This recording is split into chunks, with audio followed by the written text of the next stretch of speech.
오늘 이 시간 우리 여러분들과 함께 나눌 말씀은 내 삶의 문제를 마주하다, 내 삶의 문제를 마주하다라는 제목으로 하나님 말씀 나누도록 하겠습니다.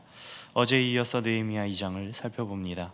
어제 이 시간에는 느헤미야와 같이 우리의 모든 삶의 순간마다 기도로 시작하고 또 은혜로 마치라는 하나님의 말씀을 통해서 여러분들과 함께 하신 하나님의 선한 손에 도우심을 받는 자들이 되기를 우리가 함께 기도했습니다. 사랑하는 여러분, 어제 하루를 어떻게 하나님의 은혜로 잘 마치셨습니까? 오늘도 함께 기도로 시작합니다. 그리고 하루 종일 하나님의 선한 손에 도우심을 입는 주의 자녀들이 되기를 진심으로 축복하고 기도합니다. 느헤미야 2장의 나머지 절반은 느헤미야가 이제 하나님의 도우심을 받아 예루살렘으로 도착해서 가장 먼저 행한 일들에 대해서 서술합니다. 하나님께서 예루살렘에 도착한 느헤미야를 가장 먼저 인도하신 곳은 바로 폐허가 된 예루살렘 성벽이었습니다. 우리도 분명 무너지고 불타버린 예루살렘과 같은 저마다 각기 다른 삶의 문제들이 있을 것입니다. 그래서 아무리 그 문제를 피해가려고 발버둥 쳐보지만 우리의 사방을 둘러싼 문제에 도리어 함몰되는 일을 우리는 날마다 경험하며 살아갑니다. 이때 우리에게 하나님께서 오늘 이 시간 말씀하십니다. 피하지 말고 무너진 성벽을 바라보라. 무너진 나 자신과 가정, 그리고 교회와 같은 나를 둘러싼 모든 삶의 문제들 앞에 똑바로 바라보라고 말입니다. 이 한 가지만 오늘 붙들고 나가시길 원합니다. 그래서 하나님의 인도하심을 경험하는 우리 사랑하는 믿음의 동역자들 되기를 주님의 이름으로 소망합니다. 그렇습니다. 하나님께서는 우리의 삶의 문제를 우리가 담대하게 마주하기를 원하십니다. 느헤미야는 하나님의 도우심을 힘입어 왕과 왕의 신하들의 도움뿐만 아니라 성전 재건에 쓸 제목들까지도 얻어서 이제 예루살렘에 도착하게 됩니다. 이제 밥도 많이 먹고 힘 열심히 내서 성벽을 재건해야 하는 일을 해야 합니다. 그런데 시작부터 우리의 하나님 말씀을 통해서 발견한 바 느헤미야의 행동이 심상치가 않습니다. 12절 말씀 함께 보겠습니다. 내 하나님께서 예루살렘을 위해 무엇을 할 것인지 내 마음에 주신 것을 내가 아무에게도 말하지 아니하고 밤에 일어나 몇몇 사람과 함께 나갈새 내가 탄 짐승 외에는 다른 짐승이 없더라. 기도로 시작하고 은혜로 마치는 삶을 사는 느헤미야는 하나님께서 자신의 삶을 통해 그리고 자신을 통해 무엇을 하실지에 대해서 우리가 어제 살펴본 것처럼 분명히 알고 있었습니다. 왜 그렇습니까? 기도는 우리의 삶을 목적 있게 하고 또 구체화하기 때문이었습니다. 느헤미야는 이제 폐허가 된 예루살렘, 그 예루살렘을 재건해야 했습니다. 그런데 이 많은 사람을 동원해서 성벽을 쌓으러 가는 것은커녕 아무도 다니지 않는 야심한 밤에 고작 몇 안 되는 사람을 데리고 예루살렘 성벽을 갑니다. 대체 느헤미야는 무엇을 하러 간 것입니까? 느헤미야는 무너진 예루살렘을 보러 간 것입니다. 망해버린 이스라엘 민족이 지금 어떠한 상황인지에 대해서 알게 하는 상처와 문제가 가득한 그리고 여실히 드러난 곳에 그는 가게 된 것입니다. 하나님은 성벽을 쌓기 전 느헤미야에게 가장 먼저 무너진 예루살렘을 보게 하십니다. 바로 문제를 마주보게 하신 것입니다. 13절 말씀입니다. 그 밤에 골짜기 문으로 나가서 용정으로 분문에 이르는 동안에 보니 예루살렘 성벽이 다 무너졌고 성문은 불탔더라.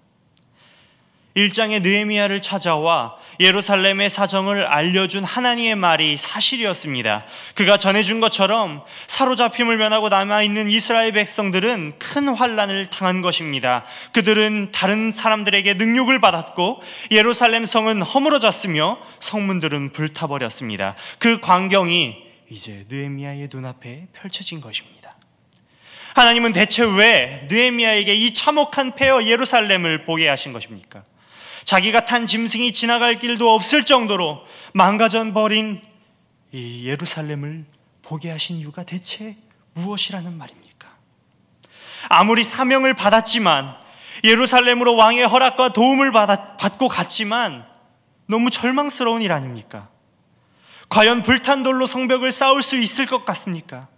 아니, 작은 여우가 올라가도 곧 무너질 것 같은데 왜 이 황폐한 곳을 하나님께서는 느헤미야에게 왜 찾아가게 하신 것이냐는 말입니다. 그런데 진짜 문제는 여기에 있지 않아요.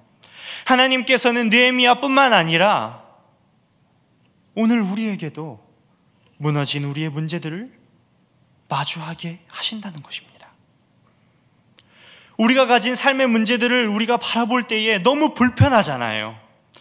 내 성격의 문제, 가정의 문제, 직장의 문제, 신앙의 문제 마주하기 싫습니다. 너무 부끄러워요. 생각하는 것만으로도 너무 괴롭습니다.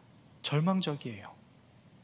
그런데도 왜 하나님은 우리에게 우리의 문제들을 마주하게 그리고 바라보게 하실까요? 제가 주일마다 담당하고 있는 우리 영유아부 아이들과 신앙생활을 같이 하면서 저는 우리 아이들을 통해서 제 모습을 발견합니다. 저의 옛 모습을 보는 것 같아요. 물론 제 이 생각에 우리 아이들이 쉽게 동의해 줄지는 모르겠습니다. 저는 비록 아직 결혼도 하지 않았고 애도 없지만 이 아이들이 너무 좋습니다. 애들도 못난 저를 조금은 좋아해 주는 것 같습니다. 진짜예요. 믿어주세요. 그래서 설교 시간에 제 옆에 와서 장난쳐요. 설교를 안 듣고. 그리고 제게 함부로 대하기도 합니다. 때리고. 이거 좋아서 하는 행동 맞잖아요. 근데 저도 재미있는 것이 그렇게 장난치는 아이들이 더 좋더라고요. 처음엔 제가 너무 아이들을 받아주는 것 같으니까 선생님들이 이제 아이가 버릇이 잘못될까 봐 걱정을 하시더라고요. 나중에는 저에게 찾아오셔서 아이들에게 뭐라고 해라, 왜 하지 않느냐 묻는 분이 있었습니다. 그래서 제가 그분에게 이렇게 이야기했어요. 선생님, 저도 똑같았어요. 제 어릴 적 모습이 저랬어요. 말씀 전해주는 전도사님 선생님들이 너무 좋아서, 사랑해서, 그리고 저도 사랑받고 싶어서 장난치고 또 표현도 서툴렀습니다. 전 애들 마음을 조금 이해할 수 있어요. 아이들의 마음을 아니까 마음이 더 먹먹해지더라고요. 그리고 더 사랑스럽죠. 아이들을 거울 삼아서 나 자신을 비추어 보니까, 그리고 아이들의 문제를 보면서 그것이 내 문제임을 제가 확인하니까 사랑이 느껴졌어요.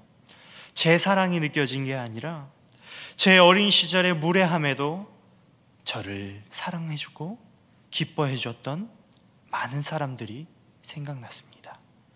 그리고 무엇보다도 매 순간 내 문제로 낙심하고 하나님을 떠나려고 한 그 순간에 저를 끝까지 놓지 않으셨던 하나님의 사랑이 보이더라고요. 다시 말씀으로 돌아갑시다.